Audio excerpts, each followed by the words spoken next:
Episode 220. அந்த பக்கம் இருந்து திடீரென்று வந்த சில வீரர்கள் தமிழ்ச்செல்வனின் வீரர்களை ஒரே அடியில் கொத்து கொத்தாக கொன்று வீழ்த்தினார்கள்.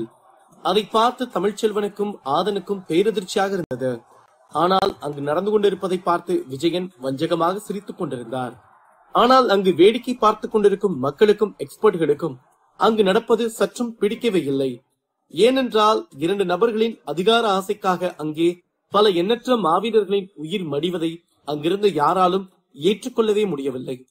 அவர்கள் கோபத்திலும் வருத்தத்துடனும் ஏதும் செய்ய முடியாமல் அங்கு நடப்பதை பார்த்து கொண்டிருந்தார்கள். ஆங்காங்கே வீரர்களும் தொடர்ந்து மடிந்து கொண்டுதான் இருந்தார்கள். அப்போது விஜயன் தமிழ்ச்செல்வனை பார்த்து, தமிழு, நீயும் மகனும் எப்ப அந்த ஆதனுக்கு துணையா நிக்கலாம்னு நினைச்சீங்களோ அப்பவே நீங்க அரசபுரத்துக்கு எதிரானவங்க ஆயிட்டீங்க. உங்க ரெண்டு பேரையும் கொல்றதுதான் என்னோட ஒரே எண்ணம்டா என்று வஞ்சகமாக சிரித்தபடியே கூறினார்.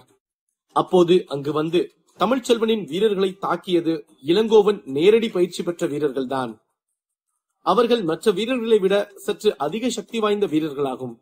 அந்த தருணத்திற்கு தான் விஜயன் பல வருடங்களாக காத்துக் கொண்டிருந்தார். அவர் இத்தனை வருடங்களில் தனக்கு சாதகமான நபர்களை தன்னுடன் சேர்த்து கொண்டும் தமிழ்ச்செல்வனுக்கு சாதகமான நபர்களை யாருக்கும் தெரியாமல் கொல்வதும் தான் இவர் மறைமுகமாக செய்து கொண்டு வந்தார். இருப்பினும் தமிழ்ச்செல்வனுக்கு எப்படி இவ்வளவு ஆதரவாளர்கள் வந்தார்கள் வென்றார்கள் என்பது விஜயனுக்கு வியப்பாகவே இருந்தது. விஜயனின் சண்டைக்கு எது தடுப்பு சக்தியாக இருந்ததோ அது இன்று மறைந்து விட்டது. அதாவது விஜயனை அவ்வப்போது அடக்கி வைத்துக் கொண்டிருந்தார் மாஸ்டர். ஆனால் இப்போது அவர் இறந்து போனதால் விஜயனின் ஆணவம் தலைவிரித்தாட ஆரம்பித்தது. அதனால் விஜயன் தன்னை எதிர்த்தவனும் எதிர்ப்பவனும் தன் மகனை காயப்படுத்தியவனையும் இந்த அரசபுரத்தை விட்டு வெளியே செல்லவிடக் கூடாது என்பதால் தான் தனது வீரர்கள் எல்லாம் அழைத்து அரசபுரத்தின் நுழைவாயில் மற்றும் வெளியே செல்லக்கூடிய அனைத்து இடங்களையும் லாக் செய்ய உத்தரவிட்டார். அத்துடன் அவர்கள் யாரையும் உயிரோடு விடக்கூடாது என்பதற்காக தனது அரசபுரத்தின் மறைவான இடங்களில் யாருக்கும் தெரியாமல் பயிற்சி எடுத்துக் கொண்டிருந்த மாவீரர்களையும் இப்போது வெளியே வர வைத்தார். இந்த வீரர்களைத்தான் இளங்கோவன் பயிற்சி கொடுத்து வைத்திருந்தார். இப்போது அவர்கள் எல்லாம் பல வருடங்களுக்கு பிறகு வெளியே வர வைத்து சண்டைக்கு பச்சை கொடி காட்டியுள்ளார். அந்த புதிதாக வந்த வீரர்களை எல்லாம் பார்த்த தமிழ்ச்செல்வன், விஜயன், நீ நம்ம அரசபுரத்து ஆளுங்க இல்லாம வேற ஆளுங்களுக்கு எல்லாம் பயிற்சி சொல்லி கொடுத்து வச்சிருக்க. அப்ப நான் தான் உன்னை தப்பா இட போட்டுட்டேன் என்று கோபமாக கூறினார். தமிழ்ச்செல்வன் சொன்னது சரிதான். இப்போது வந்த வீரர்கள் எல்லாம் அரசபுரத்தை சேர்ந்தவர்கள் அல்ல. இந்த சண்டைக்காக எல்லா ஊரிலும் இருக்கும் வலிமையான வீரர்களை தேர்ந்தெடுத்து பயிற்சி கொடுத்து மறைவான வாழ்க்கை வாழ வைத்துக் கொண்டிருந்தார் விஜயன். அதை கேட்டதும் விஜயன் சத்தமிட்டு சிரித்தார். ஏனென்றால் விஜயனின் இந்த திட்டம் பல வருடங்களாக நடந்தேறிக் கொண்டிருக்கிறது. இந்த அரசபுரத்து வீரர்கள் மற்றும் மக்களுக்கு அவரது ஆணவமான நடவடிக்கை தெரியும் என்பதால் அவருக்கு உறுதுணையாக நிற்க பெரும்பாலான வீரர்களும் மக்களும் ஒப்புக்கொள்ளவில்லை. அதனால் அவர் மற்ற ஊர்களில் இருந்து ஆட்களை அழைத்து வந்து பணம், கலை மற்றும் தங்குமிடம் என்று மறைவாக கொடுத்து பயிற்சி கொடுத்துக் கொண்டிருந்தார். விஜயன் தமிழ்ச்செல்வனை பார்த்து, தமிழு, இந்த விஷயம் உனக்கு இப்பதான் தெரிய வந்திருக்குன்னு நினைக்கும் போது எனக்கு சிரிப்பா வருது. சரி, கடைசியா உண்மையை தெரிஞ்சுக்கிட்டே, அது வரைக்கும் சந்தோஷம் என்று கிண்டலாக கூறிவிட்டு அடுத்த நிமிடம் தனது ஆற்றல் சக்தியை எடுத்து தமிழ்ச்செல்வனை தாக்கினார். அப்போது அந்த புது வீரர்களுக்கு பின்னால் இருந்து ஒரு உருவம் பெரிய வாளோடு வந்தது. அது வேறு யாரும் இல்லை, இளங்கோவன் தான். விஜயனின் சக்தி வேகமாக வந்து தமிழ்ச்செல்வனை தாக்கி கீழே விழுக வைத்தது. அப்போது அந்த பக்கம் இருந்து வந்த இளங்கோவன் தனது வாளிலிருந்து லைட் சக்தியை வைத்து தமிழ்ச்செல்வனை தாக்கி மறுபக்கம் தூக்கி எறிந்தார். அப்போது அந்த புது வீரர்கள் தமிழ்ச்செல்வனின் வீரர்களை கண்ணிமைக்கும் நேரத்தில் வெட்டி வீழ்த்தினார்கள். இப்போது தமிழ்ச்செல்வன் நடுவில் இருக்க ஒரு பக்கம் விஜயன், மறுபக்கம் இளங்கோவன், மற்றொரு பக்கம் அந்த புது வீரர்கள் என்று அனைவரும் தமிழ்வாளனை பார்த்து ஏளனமாக சிரித்துக் கொண்டிருந்தார்கள். அந்த சண்டை அந்த புது வீரர்கள் வந்ததும் அப்படியே விஜயன் பக்கம்தான் வெற்றி பெறப் போகிறது, தமிழ்ச்செல்வன் மரணிக்கப் போகிறார் என்பது போல் சில நிமிடங்களில் மாறியது. அவர்களுக்கு அருகில்தான் ஆதனும் வேங்கையனும் அங்குமிங்கும் விஜயனின் வீரர்களை வெட்டி வீழ்த்தி கொண்டிருந்தார்கள். அதை பார்த்த விஜயனுக்கு கோபம் வந்துவிட்டது. அவர் அந்த புது வீரர்களை பார்த்து ஆதனையும் வேங்கையனையும் கொன்றுவிட்டு வாருங்கள் என்று உத்தரவிட்டார். அந்த வீரர்கள் அங்கிருந்து பறந்து சென்று ஆதனுக்கும் வேங்கையனுக்கும் எதிரில் நின்றார்கள். அந்த புது வீரர்கள் மற்ற வீரர்கள் போல் இல்லாமல் மிகவும் வலிமையாகவும் வேகமாகவும் இருந்தார்கள். அந்த சண்டையில் ஆதனும் வேங்கையனும் இருவரும் அந்த புது வீரர்களால் காயப்பட்டார்கள். அவர்கள் இருவரும் எவ்வளவு வலிமையானவர்களாக இருந்தாலும் அவர்கள் முதல் மற்றும் இரண்டாவது எக்ஸ்பர்ட் லெவல் சக்தியில் இருப்பவர்களாகும். அதனால் அவர்களால் அங்கிருந்த வீரர்களின் தொடர் தாக்குதல்களை சமாளிக்க முடியாமல் திணறினார்கள். அப்போது அங்கிருந்த ஒரு புது வீரன் ஆதனும் வேங்கையனும் தடுமாறிக் கொண்டிருப்பதை தெரிந்து கொண்டு அவன் தனது சுத்தியலை எடுத்துக்கொண்டு மேலே பறந்து வந்து ஆதனின் தலையில் அடிக்க வந்தான். அப்போது சரியான நேரத்தில் வந்த தமிழ்வாணன் ஆதனை அந்த பக்கம் தள்ளிவிட்டு தனது சுத்தியலை வைத்து அந்த வீரனின் சுத்தியலை ஓங்கி அடித்தான். அப்போது அந்த வீரனின் சுத்தியல் 2 துண்டாக உடைந்து போனது. அவன் பயத்தில் இருந்தான். அப்போது அவனை வேங்கையன் தனது வாளை வைத்து தலையை துண்டாக வெட்டி எறிந்தான். அந்த வீரனின் அடியில் மட்டும் ஆதன் சிக்கியிருந்தால் அவனது தலையில் மிகப்பெரிய காயம் ஏற்பட்டிருக்கும், ஏன் உயிரே கூட போயிருக்கும். அப்போது அந்த புது வீரன் மற்றவர்களின் கண் முன்பு இறந்து போனதால் அவர்கள் மேலும் கோபமடைந்தார்கள். அதில் ஒருவன் வேக வேகமாக தனது லைட் சக்தியை வைத்து தமிழ்வாணனை தாக்கினான். அந்த சக்தி தமிழ்வாணன் மீது பட்டு தமிழ்வாணன் வாயில் இருந்து ரத்தம் வந்துவிட்டது. அவன் பறந்து சென்று அங்கிருந்த ஒரு மரத்தின் அடியில் விழுந்தான். இருப்பினும் தமிழ்வாணன் தட்டுத்தடுமாறி எழுந்து நின்றான். அதைத் தொடர்ந்து மீண்டும் 2 வீரர்கள் தமிழ்வாணனை நோக்கி தாக்கினார்கள். அதை பார்த்த ஆதனுக்கு கோபம் எல்லை மீறியது. அவன் தனது கையில் இருந்த சிவப்பு நிறமான ஈட்டியை அந்த சக்தியை நோக்கி எறிந்தான். அங்கிருந்த வீரர்களின் ஒரே நோக்கம் இந்த மூவரையும் கொல்வதுதான். அதிலும் முதலில் தமிழ்வாணனை கொல்ல வேண்டும் என்பதில்தான் மும்முரமாக இருந்தார்கள். ஏனென்றால் அவன்தான் தங்களது வீரன் ஒருவனை கொல்ல காரணமாக இருந்தான். இதை தெரிந்து கொண்டுதான் வீரர்கள் அனைவரும் தமிழ்வாணனை நோக்கி முன்னேறினார்கள். அந்த 2 அட்டாக்கும் தமிழ்வாணனை தாக்க சென்றது.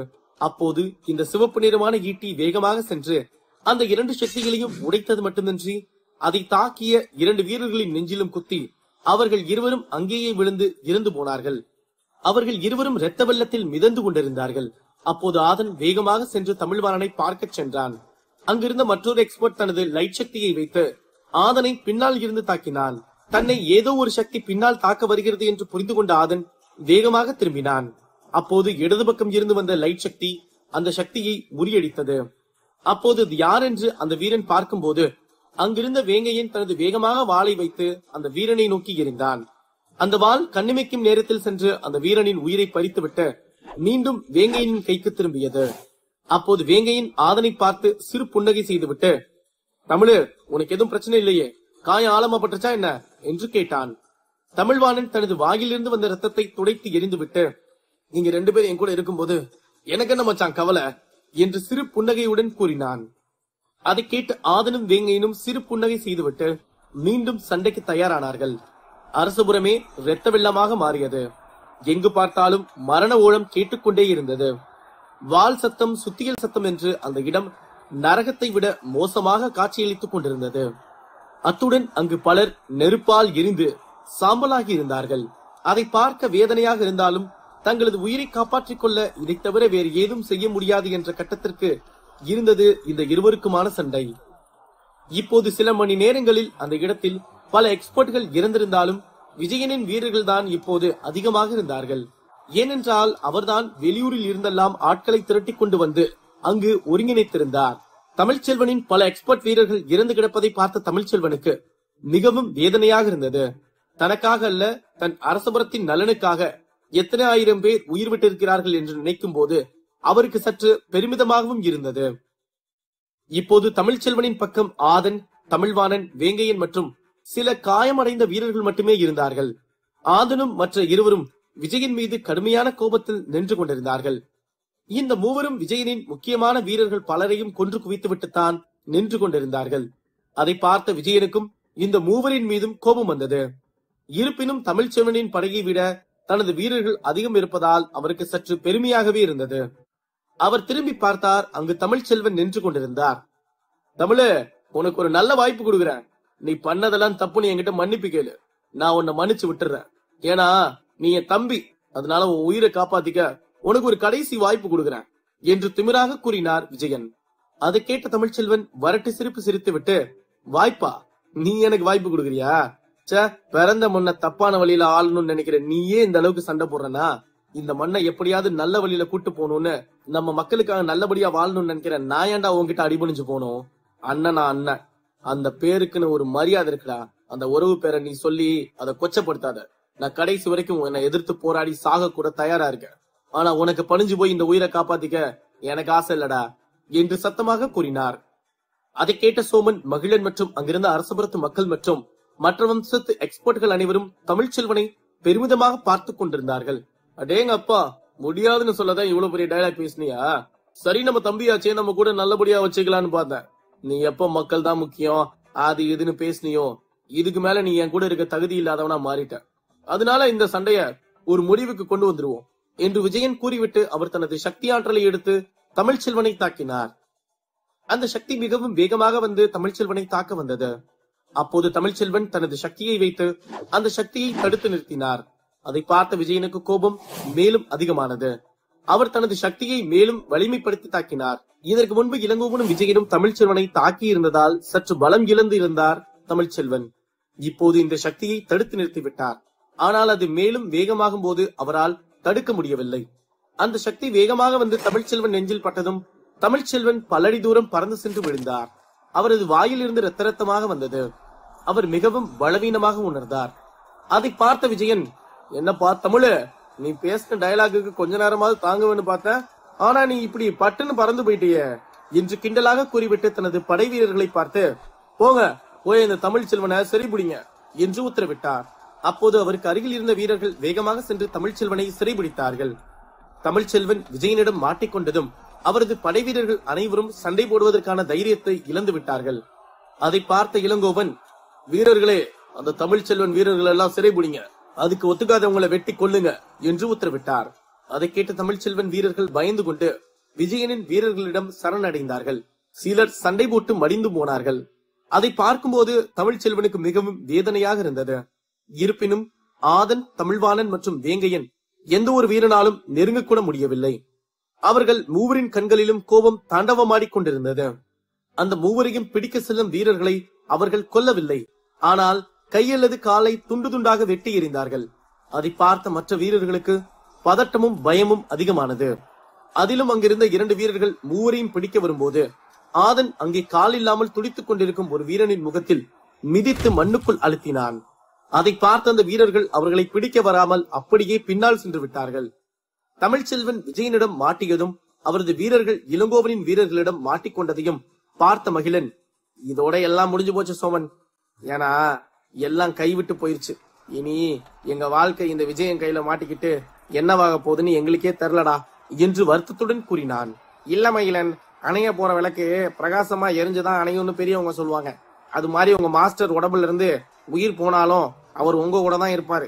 அதனால எதுக்கும் பயப்படாத, எல்லாம் நல்லதாவே நடக்கும் என்று மகிழனுக்கு தைரியம் கூறினான் சோமன்.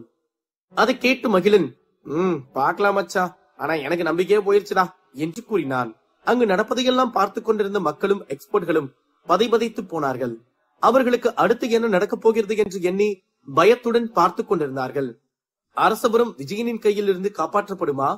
ஆதனும் அவனது நண்பர்களும் அரசபுரத்தை காப்பாற்றுவார்களா? அடுத்தடுத்த கதைக்களத்தில் காத்திருக்கும் சுவாரஸ்யமான சம்பவங்கள் என்ன? எபிசோட் 221. ஆதன், தமிழ்வாணன் மற்றும் வேங்கையனை தவிர தமிழ்ச்செல்வன் மற்றும் அவரது வீரர்கள் அனைவரும் விஜயன் மற்றும் இளங்கோவன் வீரர்களால் சிறை பிடிக்கப்பட்டார்கள். அதை பார்த்து அங்கிருந்த அரசபுரத்து மக்களும் எக்ஸ்பர்ட்களும் அதை பார்த்து மிகவும் சங்கடமாக உணர்ந்தார்கள். அங்கு நடந்ததை பார்த்த இளங்கோவன் அவரது வீரர்களை பார்த்து, வீரர்களே, இத்தனை பேரை சிறைபிடிச்ச நீங்க இந்த 3 பேரை சிறைபிடிக்க முடியலன்றது உங்களுக்கு எவ்வளவு பெரிய கேவலம் தெரியுமா? இதுக்கப்புறம் உங்களெல்லாம் நாங்க எங்க அரசபுரத்துல வச்சு என்ன பண்ண போறோம் என்று கத்திவிட்டு அங்கு ஆதன் உயிரோடு நின்று கொண்டிருப்பதை பார்த்து மிகவும் கோபப்பட்டார். ஆதன் தான் தங்களது பல வீரர்களை கொன்றான் என்று தெரிந்து கொண்ட விஜயன் ஆதனை கோபமாக பார்த்து கொண்டிருந்தார். அந்த நிலையிலும் ஆதன் விஜயனை பார்த்து சிறு புன்னகை செய்தான். அதை பார்த்த விஜயனுக்கு கோபம் மேலும் அதிகமானது. அவர் ஆதனை பார்த்து, ஆதன், நீ சும்மாவே எங்க அரசபுரத்தோட பல வீரர்களை கொண்டுட்ட, இதுக்கே உனக்கு கொடூரமான தண்டனை கொடுக்கணும்னு யோசிச்சுட்டு இருக்க. இதுல நீ இப்போ சரண்டர் ஆகலேன்னு வையே, நிச்சயமா உன் உயிரை எடுக்கிறது கூட தயங்க மாட்டேன் பாத்துக்கோ என்று எச்சரித்து விட்டு அவர் ஆதனை நோக்கி நடந்து சென்றார். அப்போது ஆதனை சுற்றியிருந்த வீரர்கள் அனைவரும் விஜயனுக்கு வழிவிட்டு நின்றார்கள்.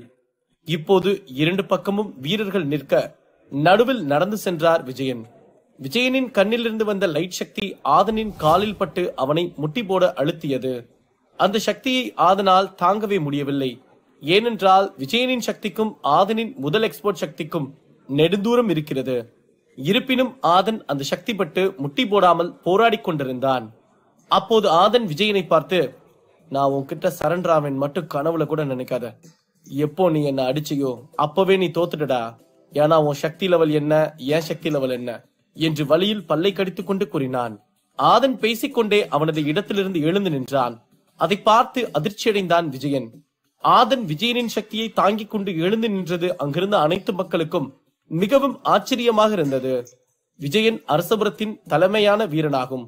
அவர் மாஸ்டருக்கு அடுத்தபடியாக சக்தி வாய்ந்த நபராகும்.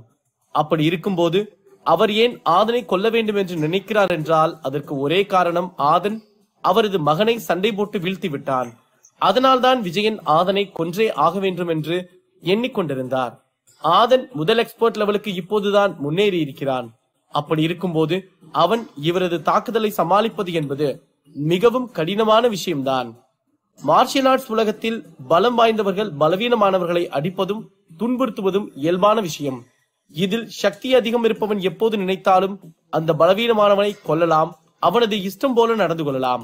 ஆதன் பல வீரர்கள் அவனை சுற்றி நின்று கொண்டிருக்கும் போதும் அவனுக்கு எதிரில் அரசபுரத்தின் மாபெரும் சக்தி வாய்ந்த வீரனான விஜயன் நின்று கொண்டிருந்த போதும் அவன் சரண்டர் ஆவதற்கு அவனுக்கு கடுகளவும் எண்ணமில்லை. அந்த நிலையிலும் ஆதன் விஜயனை பார்த்து, உங்க அரசபுரத்து ஆளுங்க என்ன கொல்ல வரும்போது இந்தாடா தலையை வெட்டிக்கொண்டு நிக்க நான் ஒன்னும் கோலை கிடையாது, சரியா? என்னை வெட்ட வர்றவன தலையோ இல்ல கைகாலையோ வெட்டி வீசலனா எனக்கெல்லாம் மனசே ஆறாது. அப்படிதான் நான் வளர்ந்திருக்கேன். அப்படி இருக்கும்போது நான் உன்கிட்ட சரண்டர் ஆவேன்னு நினைக்கிறியா என்று கேட்டுவிட்டு சிரித்தான். ஆதனின் வீரத்தை பார்த்து அங்கிருந்த மக்கள் உடம்பெல்லாம் புல்லரித்தது. அவர்களது எண்ணமெல்லாம் ஆதன் எப்படியாவது இந்த அரசபுரத்தை விஜயனிடமிருந்து காப்பாற்றி தமிழ்ச்செல்வனிடம் கொடுத்துவிட வேண்டும் என்பதில்தான் இருந்தது. ஆதனின் பேச்சை கேட்டு விஜயனின் முகம் கோபமாக மாறியது. அப்போது ஆதன், இருப்பா, இன்னும் பேசியே முடிக்கல, அதுக்குள்ள மூக்குல காத்தடிக்கிற. நான் என்ன உன் பையன் வேந்த மாதிரி ஒருத்தங்கிட்ட மாட்டினதும் ஐயோ என்ன விட்டுருங்க என்ன கொல்லாதீங்கன்னு சொல்வேன்னு நினைச்சியா? அந்த மாதிரி எல்லாம் காலை பிடிச்சு எனக்கு வாழ தெரியாது. வா, என்ன கொல்றியா கொன்னுக்கோ, ஆனா ஒரு விஷயத்த மனசுல வச்சுக்கோ. இன்னைக்கு நீ என்ன கொல்லலாம், ஆனா இன்னும் பல வருஷத்துக்கு உன் பையன் என்கிட்ட தோத்து போய் ரகசிய இடத்துல இருந்து வெளியே வந்தான்னு இந்த உலகம் கேவலமா பேசும். அது யார் பண்ணதுன்றதையும் பேசும். ஒரு வாரியர் லெவல் சக்தியில் இருந்தவன் வேந்தனுக்கு ஆட்டம் காட்டிட்டான்னு நிச்சயமா பேசும் என்று கெத்தாக கூறினான். அதை கேட்டு அங்கிருந்த மக்கள் அனைவரும் ஆம் என்று தலையசைத்தார்கள். இருப்பினும் ஆதன் விஜயனிடம் இப்படி பேசியது ஆதனுக்கு ஏதேனும் பிரச்சனையை உண்டு பண்ணும் என்றும் பயந்து கொண்டிருந்தார்கள். அங்கிருந்த எக்ஸ்பர்ட்கள், ஒரு மனுஷன் எப்படி தைரியமா இருக்கணும்னா அது ஆத அளவுக்கு இருக்கணும்.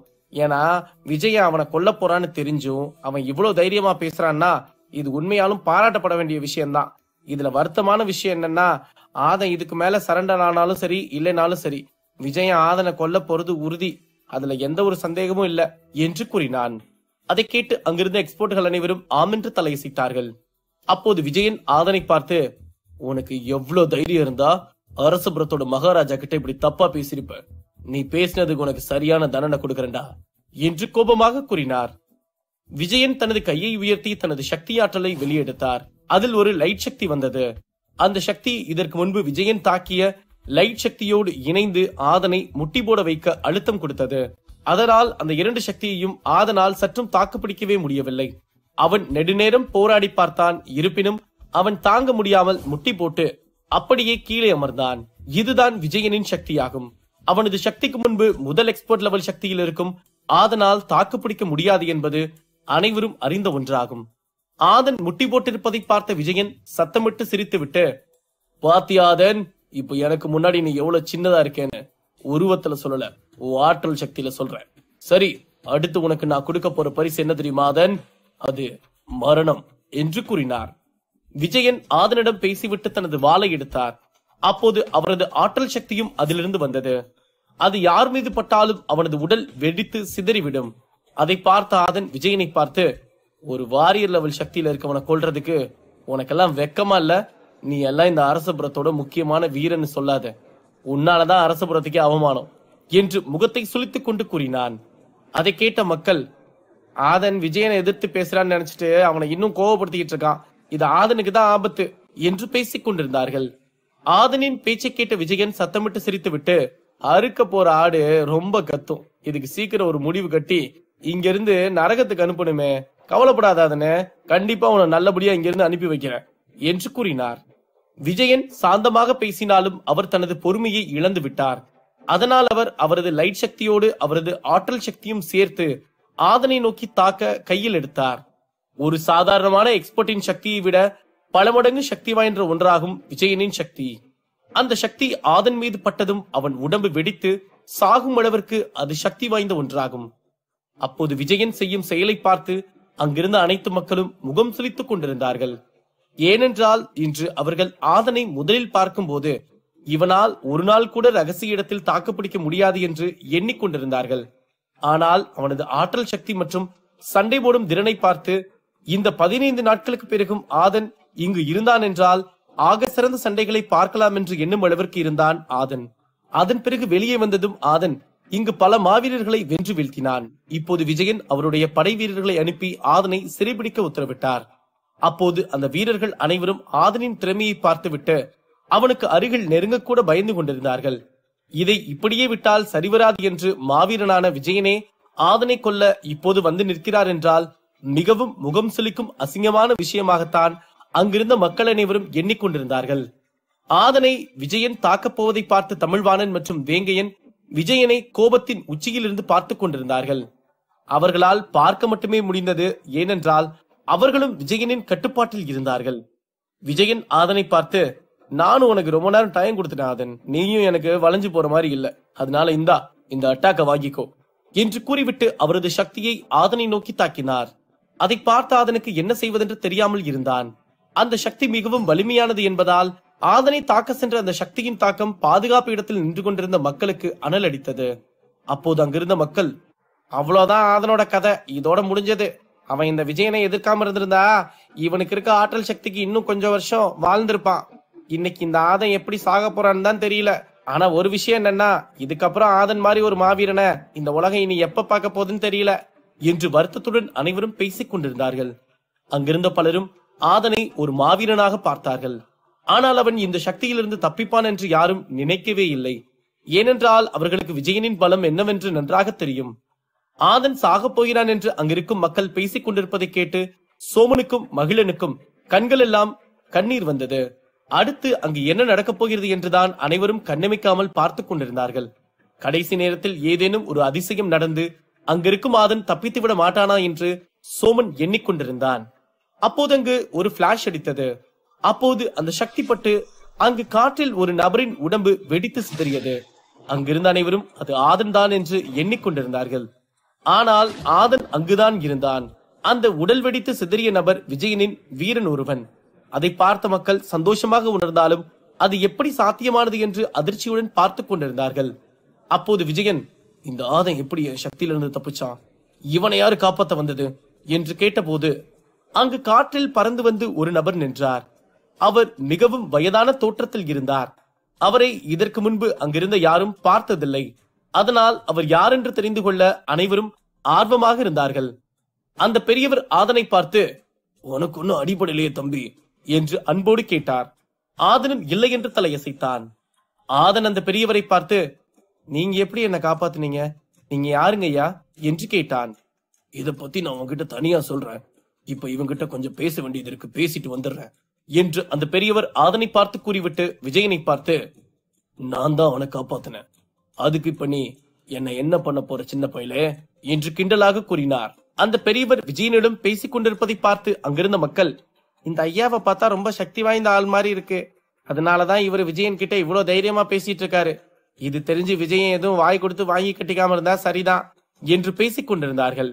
அங்கு நடந்ததை பார்த்த சோமன், பா யாரா இந்த ஐயா, இவர் மட்டும் வராம இருந்திருந்தா கண்டிப்பா ஆதன் அந்த வீரன் உடல் வெடிச்சு சிதறின மாதிரி சிதறி இருப்பான், எனக்கு அவர் தான் தெய்வமா தெரிகிறார் மகிழா, சரி அது இருக்கட்டும், அவர் யாருப்பா என்று கேட்டான்.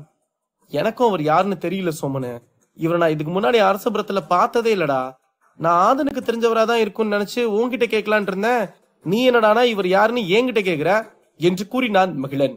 டே அங்க பாரு, அந்த அரசபுரத்துக்குள்ள வர்றதுக்கான எல்லா இடமும் க்ளோஸ் ஆயிருக்கு, அப்படி இருக்கும்போது இங்க எப்படா வெளியால் வந்திருக்க முடியும், அதனாலதான் நான் உன்னை கேட்டேன் என்று கூறினான் சோமன்.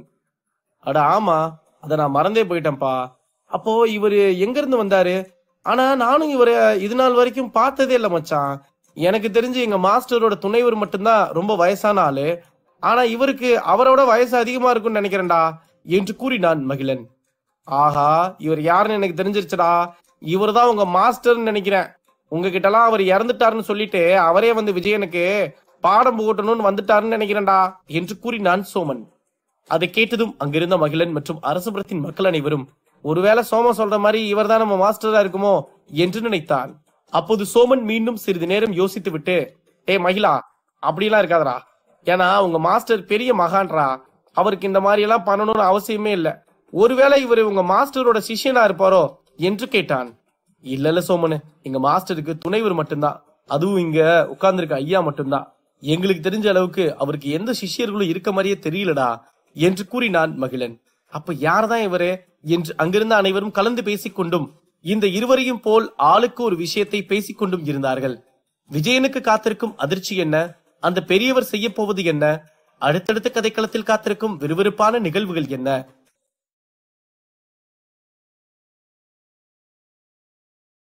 எபிசோட் 222. சோமனும் மகிழனும் பேசிக் கொண்டிருந்தார்கள்.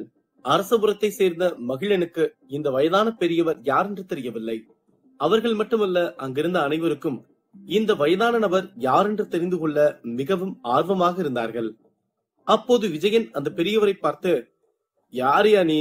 உனக்கு எவ்வளவு தைரியம் இருந்தா நீ வந்து என் சக்தியிலிருந்து அவனை காப்பாத்திருப்ப என்று கோபமாக கேட்டார். அதை பார்த்த அங்கிருந்த மக்கள் அனைவரும் திகைத்து போனார்கள். ஏனென்றால் அந்த பெரியவரை பார்த்தால் சாதாரணமான ஆளாக தெரியவில்லை. அவர் மிகவும் வலிமை பொருந்தியவராகத்தான் அவர் விஜயனின் சக்தியை மீறி ஆதனை காப்பாற்றியிருக்கிறார். இந்த விஷயம் தெரியாமல் விஜயன் கத்திக் கொண்டிருப்பது அவனுக்குத்தான் ஆபத்து என்று அங்கிருந்த மக்கள் அனைவரும் பேசிக் கொண்டிருந்தார்கள். அதை கேட்டு அந்த பெரியவர் சிரித்துவிட்டு, அது சரி, எனக்கு இங்க இருக்க எல்லாத்த பத்தியும் தெரியும். ஆனா என்ன பத்தி தான் இங்க இருக்க எவனுக்கும் தெரியாது. சரி, நீ அப்படி தெரிஞ்சுக்கணும்னு நினைச்சினா உன் சக்தியை வச்சு என்ன அடிச்சு பாரு என்று சவால் விட்டார். வயசான ஆளு, பேசி துரத்தி விட்டுறலான்னு பார்த்தேன். நீயும் அந்த ஆதனோட சேர்ந்து உயிரை விடணும்னு முடிவு செஞ்சதுக்கு அப்புறம் அதை யாரால மாத்த முடியும் என்று விஜயன் திமிராக கூறிவிட்டு அவரது சக்தியை எடுத்து வாளில் இருக்கும் லைட் சக்தியோடு சேர்த்து அந்த பெரியவரை தாக்கினார். அதை பார்த்த எக்ஸ்பர்ட்கள், இந்த விஜயன் முட்டாள்தனமா இந்த செயலை செஞ்சுட்டான்னு தோணுது. ஏன்னா அந்த ஆள் இவ்வளவு தைரியமா விஜய சக்திக்கு எதிரில் நிக்கிறார்னா அவர் கண்டிப்பா பெரிய மாஸ்டரா தான் இருப்பாரு என்று கலந்து பேசிக் கொண்டிருந்தார்கள். மற்றவர்களை விட ஆதன் தான் இந்த ஐயாவை மிகவும் கவனமாக பார்த்து கொண்டிருந்தான். ஏனென்றால் விஜயனின் சக்தி எவ்வளவு வலிமையானது என்று அங்கிருந்த அனைவருக்கும் தெரியும் மற்றும் பல வம்சங்களில் இருக்கும் மாவீரர்களுக்கும் தெரியும். அப்படி இருக்கும் சக்தி வந்து அந்த பெரியவரை தாக்க வருகிறது. ஆனால் இந்த பெரியவர் முகத்தில் புன்னகையோடு எந்த ஒரு சக்தியையும் எடுக்காமல் இருக்கிறார் என்பது ஆதனுக்கு குழப்பத்தை உண்டு பண்ணியது. விஜயனின் சக்தி மிகவும் வேகமாக வந்து அந்த பெரியவரின் மீது பட்டதும் அங்கு ஒரு பிளாஷ் அடித்தது. அதன் பிறகு மீண்டும் அனைவரும் கண் திறந்து பார்க்கும் போது அந்த பெரியவர் உடல் வெடித்து இறந்திருப்பார் என்று விஜயன் எண்ணிக்கொண்டிருந்தார். ஆனால் அங்குதான் அனைவருக்கும் ஒரு அதிர்ச்சி காத்துக் கொண்டிருந்தது. அது என்னவென்றால், அந்த விஜயனின் வலிமையான அட்டாக்கை அந்த பெரியவர் தன் மீது பட்ட தூசியை துடைத்தெறிவது போல் தட்டிவிட்டு நின்று கொண்டிருந்தார். அவரது உடம்பும் சிறிதளவு நடுக்கம் கூட அடையவில்லை. அவர் எப்படி முதலில் நின்று கொண்டிருந்தாரோ அதே போல்தான் இப்போதும் நின்று கொண்டிருந்தார். அதை அருகில் பார்த்த ஆதன் பேரதிர்ச்சி அடைந்தான். அங்கிருந்த கூட்டம் திகைத்து போய் வாயை திறந்தவாறே நின்று கொண்டிருந்தார்கள். அதை பார்த்த விஜயன் உறைந்து போய் நின்றான். அவன் இளங்கோவை பார்த்து, இது எப்படி இளங்கோ சாத்தியமாச்சு? இதை என்னால நம்பவே முடியல. எத்தனை பெரிய வம்சங்களோட மாஸ்டர்களையே இந்த சக்தி அடிச்சு கொண்டிருக்கு. அப்படி இருக்கும் போது இந்த கிழவன் மட்டும் எப்படி தப்பிச்சா இளங்கோ? அப்ப யார் இந்த கிழவன் என்று அதிர்ச்சியோடு கேட்டார். இளங்கோவனுக்கும் என்ன பதில் சொல்வதென்று தெரியாமல் திகைத்து போய் அந்த பெரியவரை பார்த்து கொண்டிருந்தார். விஜயனின் ஆணவமான பேச்சு மறைந்து போய் இப்போது அவர் பயத்தில் நின்று கொண்டிருந்தார். அப்போது அந்த பெரியவர் விஜயனை பார்த்து, என்ன கிழவன் சொன்னேல, நான் ஒட்டாக்ல இருந்து தப்பிச்சு காட்டிட்டேன். இப்போ நீ இந்த கிழவனோட சின்ன அட்டாக்ல இருந்து தப்பிச்சு காட்டு பார்க்கலாம் என்று கூறிவிட்டு தனது தலையை உயர்த்தி வானத்தை பார்த்தார். அவரது கண்கள் நீல நிறமாக மாறியது.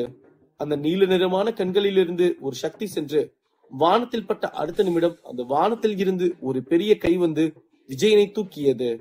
அதை பார்த்த அங்கிருந்த இளங்கோ மற்றும் அவரது படை வீரர்கள் அனைவரும் அந்த கையை தாக்க சென்றார்கள். அப்போது அந்த பெரியவர், நீங்க இந்த கையை அடிக்க அடிக்க உங்க விஜயன் என் கையில நசுங்கிக்கிட்டே இருப்பான்.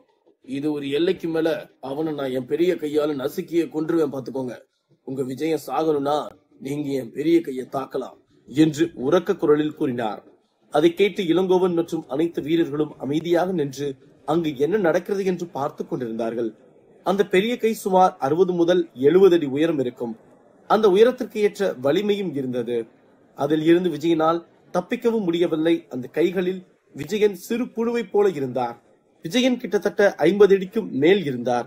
அங்கிருந்து சாதாரணமாக அந்த கை தூக்கி வீசினாலும் விஜயன் இறந்து விடுவார் என்று தெரிந்து கொண்டு அவர் எதுவும் பேசாமல் அமைதியாக இருந்தார். அந்த பெரிய கைகள் விஜயனை சாதாரணமாகத்தான் பிடித்திருந்தது. இருப்பினும் அந்த வலியை கூட விஜயனால் தாங்க முடியாமல் தவித்துக் கொண்டிருந்தார். அவரது முகமெல்லாம் வலியில் சிவப்பு நிறமாக மாறியது. அதை பார்த்த இளங்கோவனுக்கும் அங்கிருந்த அனைவருக்கும் அதிர்ச்சியாக இருந்தது.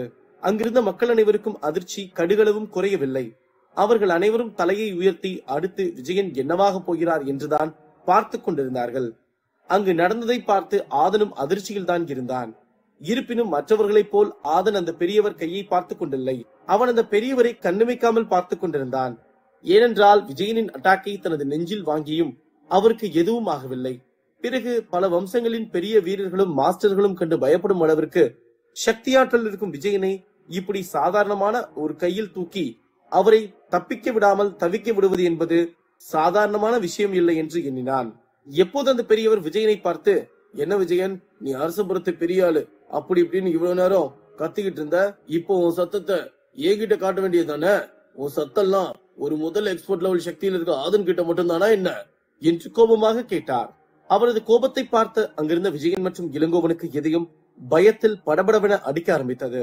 அங்கிருந்த மக்களுக்கு அந்த பெரியவர் யார் என்று தெரிந்து கொள்ள மிகவும் ஆர்வமாக இருந்தார்கள். இந்த கிழவன் சாதாரணமான ஆள் இல்ல, நம்ம தான் இந்த கிழவனை தப்பா இட போட்டு மரியாதை இல்லாம பேசிட்டோம். இந்த கிழவன் நம்ம என்ன பண்ண போறான்னு தெரியலையே என்று நினைத்தார் விஜயன். இப்போது விஜயன் பயத்தோடு பெரியவரை பார்த்து, நீங்க யாரு, எதுக்காக நீங்க இங்க வந்து ஆதனை காப்பாத்துனீங்க என்று கேட்டான். அதை கேட்ட அந்த பெரியவர் விஜயனை தரையில் இறக்கி விட்டு சிறு புன்னகை செய்துவிட்டு, நல்லா கேட்டுக்கோ விஜயன், நான் யாருங்கிறது இங்க முக்கியம் இல்ல. எது முக்கியம்னா, இந்த அரசபுரத்துல மாஸ்டர் இறந்ததுக்கு அப்புறம் நீ உன் சர்வாதிகாரத்தை யார்கிட்டையும் காட்டக்கூடாது, சரியா? அடுத்த ஆதன் இந்த 9 லைட்ரேஜ் சக்தியை எடுத்திருக்கான். அதனால இனி அவன் அடிக்கிறதுக்கோ இல்ல இந்த அரசபுரத்துக்குள்ள உனக்குன்னு தனிப்படை வீரர்களை ரெடி பண்ற வேலையோ பண்ணிக்கிட்டு இருந்தேனா அடுத்து உங்ககிட்ட இப்படி எல்லாம் பேசிட்டு இருக்க மாட்டேன். என் வேலை உன்னை கொல்றதுதான் என்று கடுமையாக எச்சரித்தார். அந்த பெரியவர் வேறு யாரும் இல்லை, மாஸ்டர் இறந்து போவதற்கு முன்பு அவரது நெருக்கமான 4 சிஷ்யர்களில் ஒருவர்தான். அவரது பெயர் வணங்காமுடி. மாஸ்டர் அவருக்கு கொடுக்கப்பட்ட கடமையான அந்த 9 லைட்ரேஜ் சக்தி எடுப்பவருக்கு நீங்கள் பாதுகாப்பு கொடுக்க வேண்டும் என்ற வார்த்தைக்கு ஏற்பதான் இவர் வந்து இப்போது ஆதனை காப்பாற்றினார்.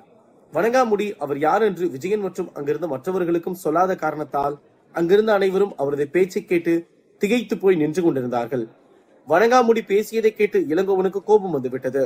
அவர் வெளியூரில் இருந்து அழைத்து வந்து அரசுபுரத்தில் வைத்து பயிற்சி கொடுத்த வீரர்களை அழைத்து, வீரர்களே, இந்த கிழவ நம்ம விஜயனையே தப்பா பேசிட்டு இருக்கான், இவனை சும்மா விடாதீங்க, அடிச்சு இங்க இருக்க எல்லாத்தோட கைகளையும் எப்படி கட்டி போட்டீங்களோ அப்படி கட்டி போடுங்க என்று கூறினான்.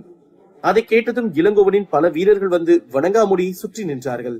அதை பார்த்த வணங்காமுடி ஆதனை பார்த்து, பாத்தியாப்பா, இவனுங்களுக்கு எல்லாம் சொல்லி புரிய வைக்க முடியாது, அதனால செயல்ல தான் புரிய வைக்கணும் என்று சிறு புன்னகையுடன் கூறினார். அதை கேட்ட ஆதன் சிறு புன்னகை செய்துவிட்டு, ஐயா, அப்படியே உங்களால முடிஞ்சா என்று கேட்க வந்தான். அப்போது ஆதன் என்ன கேட்க வருகிறான் என்று புரிந்து கொண்ட வணங்காமுடி, அங்க போற ஆதன் என்று கூறிவிட்டு தனது கையை காட்டினார். அப்போது அவர் கை காட்டும் இடமெல்லாம் விஜயனின் வீரர்களிடம் பிடிபட்டிருந்த தமிழ்ச்செல்வன், தமிழ்வாணன், வேங்கையன் மற்றும் அவர்களது வீரர்கள் என்று அனைவரும் விடுவிக்கப்பட்டார்கள். அதை பார்த்த ஆதனுக்கு மிகவும் சந்தோஷமாக இருந்தது. யாரெல்லாம் தமிழ்ச்செல்வன் மற்றும் அவரது வீரர்களை கைகளை கட்டி போட்டு வைத்திருந்தார்களோ அவர்களது கைகள் இப்போது கட்டப்பட்டு முட்டி போட்டு அமர்ந்திருந்தார்கள். அதை பார்த்த மக்கள் அனைவரும் திகைத்து போனார்கள். இந்த பெரியவரு ரொம்ப சக்தி வாய்ந்த ஆளாதான் இருக்காருன்னு நினைக்கிறேன். ஆனா இவரோட பலம் தெரியாம இந்த இளங்கோவன் வேற ஆளுங்களை வச்சு அவரை தாக்க அனுப்பி விட்டுட்டான் என்று பேசிக் கொண்டிருந்தார்கள். அங்கிருக்கும் மக்கள் அனைவருக்கும் அடுத்து வணங்காமுடி என்ன செய்ய போகிறார் என்று கவனமாக பார்த்து கொண்டிருந்தார்கள்.